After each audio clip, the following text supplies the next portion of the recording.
All right, so this video is going to go over how to play Army of Darkness Ash, who in my opinion is the best character in the game right now. He's probably going to get nerfed at some point because he's just that good. He's good at literally everything. So he's really, really good. First, we'll go over his abilities, which is the WISEMAN'S potion is the first thing.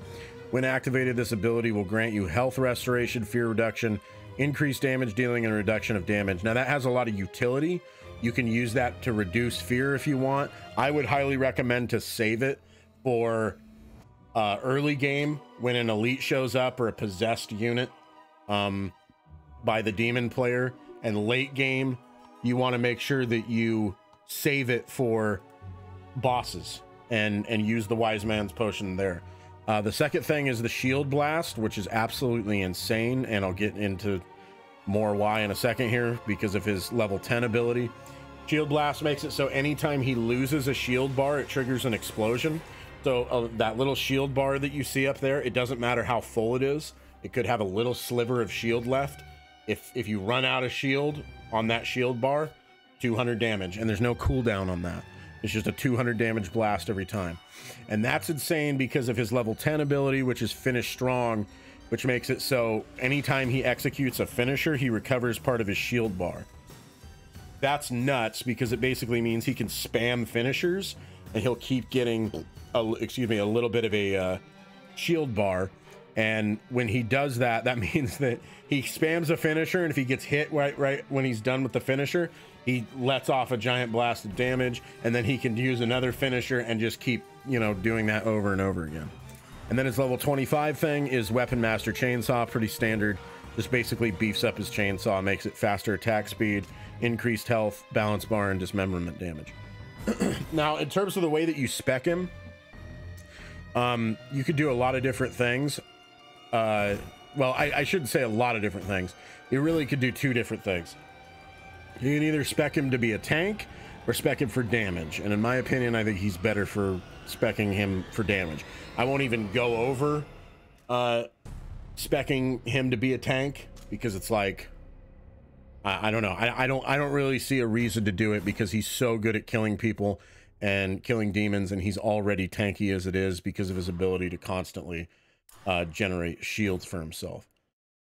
I really like going with the last word, which is increased damage at the end of your combo. A 50% increase at the end of your combo is absolutely insane, and you should just take that because 50% is just nuts, even if it's just one hit. And I think most combos that I've seen is just 3 hits. Like if you're just spamming light attacks, it's 1, 2, and then on the third one, that's the end of the combo. There may be some differences there depending on the weapon, but it's pretty easy to get. Then I go for the increased melee weapon damage, dismemberment damage of sharp weapons, and then damage with light melee attacks. And then I like the balance bar damage from your melee attacks. Now this one's kind of interesting because, well,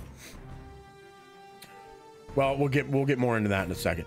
And then down here, I like to go with tougher than hell because I want to get fighting shape, which is when my health is above a certain threshold, I deal even more damage, which is really important because he should be above 95% health at all times anyway, because he's going to constantly have shields. But yeah, that's pretty much what I like. And then he's level 22, so I've got 3 more spots that I can use. You could do more tougher than hell, 2 more on that, and you know, maybe 1 in this for damage reduction if you want. You could maybe get rid of like Sting Like a Bee, or get rid of Razor's Edge, get rid of that dismemberment damage, and spec it more into here to make him a little more tanky for reinforced amulet or improved amulet, whatever you want to do. But I would say these ones you really want to keep. And the reason I say that is that when you actually get into the match, the weapons that you're looking for are anything that have high stagger. What is it called? Balance bar damage. So you want anything that has high balance bar damage, or yeah, that's what you want, because the reason you want it is like if you have a sledgehammer which has very high balance bar damage, you can rock somebody and then they'll be available to hit a finisher on them right away.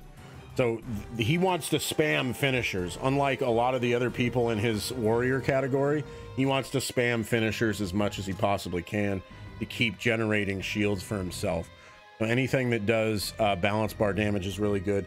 Dismemberment damage you really don't want as much. The only exception obviously would be his chainsaw. If he finds a chainsaw, that's the best weapon he can pick up, especially once you're level 25. But like, you probably don't want stuff like a sword or anything like that.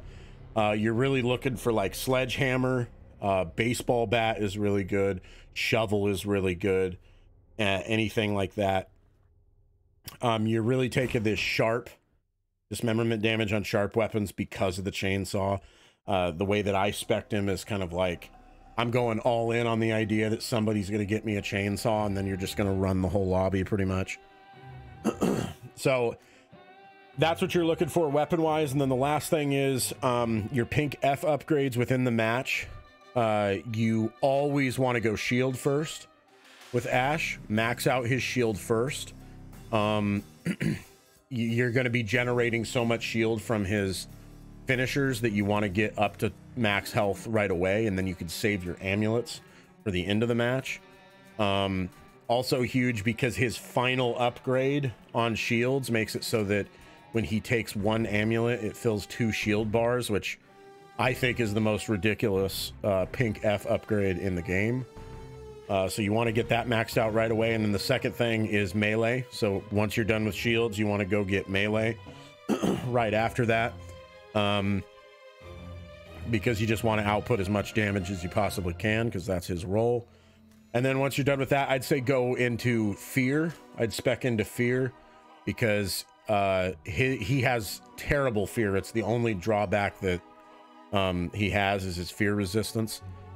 He's good at everything except that. He gets scared very quickly. So I would spec into fear to kind of take care of that. And then I would do stamina. Stamina you're going to want towards the final battle when you're dodging a lot and stuff like that. And then the last thing would be ranged, because you're not really going to be shooting guns with him very often. His class specializes in using melee, so stick with melee, especially because he wants to use finishers a lot. So range should be your last priority. So in that order, you want to do shield first, max it out. Then you want to do melee, max it out, do fear, stamina, and then ranged. So that's what you're going to do as far as upgrades go. But yeah, once you get this guy unlocked and you start getting all this stuff done, I think he's the best character in the game. He's really busted. You're going to see people in lobbies trying to select him as fast as they can, because right now he's good at literally everything except fear reduction and fear resistance. So he's unbelievable. And I have literally soloed bosses with him, especially when you take his Wiseman's potion. It's just ridiculous. So this right here is how you play, and in my opinion, completely dominate as the Army of Darkness variant of Ash in Evil Dead.